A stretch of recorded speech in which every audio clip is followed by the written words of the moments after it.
ভগবান শ্রীকৃষ্ণ নিজেই মা দুর্গার পূজা স্তব করতে বলেছিলেন অর্জুনকে। মহাভারতের যুদ্ধে যখন অর্জুন এবং যুধিষ্ঠির পিতামহর সামরিক সাজ দেখে তারা অবাক হয়ে গেছিলেন এবং পিতামহ ভীষ্মর যে শক্তি, যে শৌর্য, সেটা দেখে তারা বুঝতেই পারছিলেন না যে তাকে কিভাবে তারা হারাবে। ঠিক তখনই আমাদের ভগবান শ্রীকৃষ্ণ অর্জুনকে মা দুর্গার সম্বন্ধে কি বলেছিলেন তাহলে শুনুন। বন্ধুরা, অর্জুন এবং যুধিষ্ঠির সেই মহা তেজস্বী ভীষ্মকে দেখে যখন অবাক হয়ে গেছিলেন, তখন ভগবান শ্রীকৃষ্ণ অর্জুনকে বলছেন, আপনারাও লক্ষ্য করুন, আমি স্ক্রিনের ওপরে দিয়ে দিয়েছি। শ্রীকৃষ্ণ বলছেন অর্জুনকে, নরশ্রেষ্ঠ যিনি সৈন্যদের মধ্যভাগে সিংহের ন্যায় দণ্ডায়মান হয়ে আমাদের সৈন্যদের দিকে তাকিয়ে আছেন, তিনি হলেন কুরুকুলের ধ্বজা উত্তোলনকারী পিতামহ ভীষ্ম।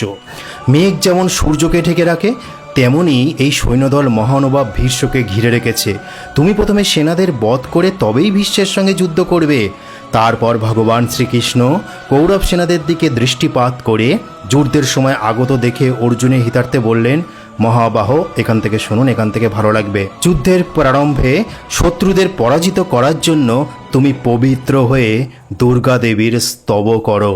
মানে এখানে ভগবান শ্রীকৃষ্ণ কি বলছেন, অর্জুনকে দুর্গা দেবীর স্তব করতে বলেছেন পবিত্র হয়ে। ভগবান বাসুদেবের নির্দেশে অর্জুন রথ থেকে নেমে হাত জোর করে দুর্গা দেবীর স্তুতি করতে লাগলেন। এইবার এই অর্জুনের স্তুতিটা শুনুন, আপনার পশম খাড়া হয়ে যাবে। মন্দারচল নিবাসিনী সিদ্ধদেব সেনানেত্রী আর্যে, তোমাকে বারংবার প্রণাম।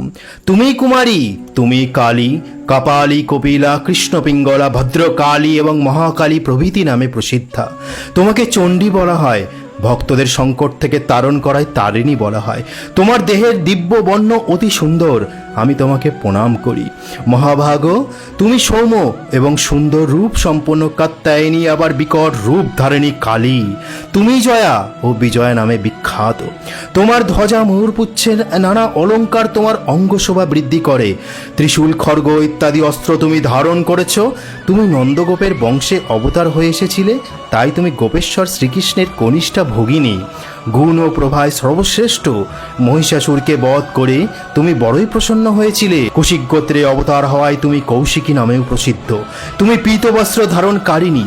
শত্রুদের দিকে যখন অট্টহাস্য করো, তখন তোমার মুখ চক্রের ন্যায় উদ্ভাসিত হয়।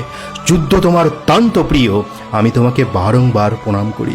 উমা, শাকম্ভরী, শ্বেতা, কৃষ্ণা, কৈটভনাশিনী, হিরণ্যাক্ষী, বিরূপাক্ষী ও সুদর্মাক্ষী প্রমুখ নামে ধারণকারী দেবী, তোমাকে অজস্রবার নমস্কার।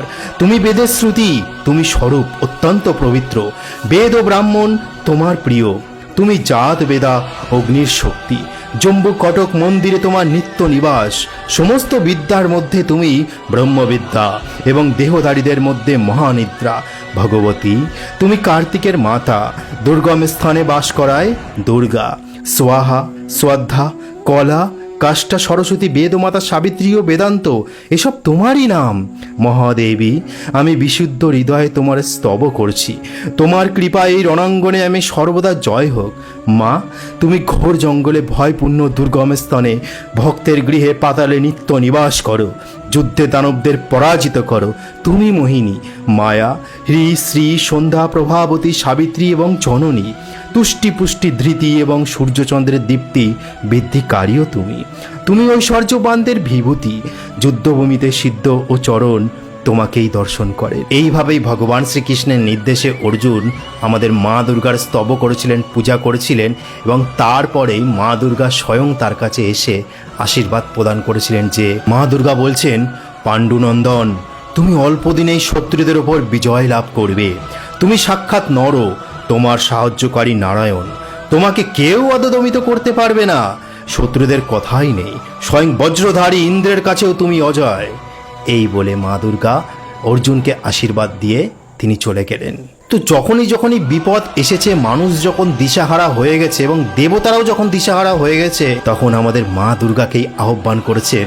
আর এখানে ভগবান শ্রীকৃষ্ণ স্বয়ং মা দুর্গার স্তুতি করতে বলেছিলেন অর্জুনকে। তোটা আজকে বলার ছিল, একটা প্রশ্ন রেখে যাব, পিতামহ ভীষ্ম কি সত্যিই খারাপ ছিলেন? আপনাদের কি মনে হয়? তোটা আজকে বলার ছিল। জয় মা দুর্গা, হরে কৃষ্ণ।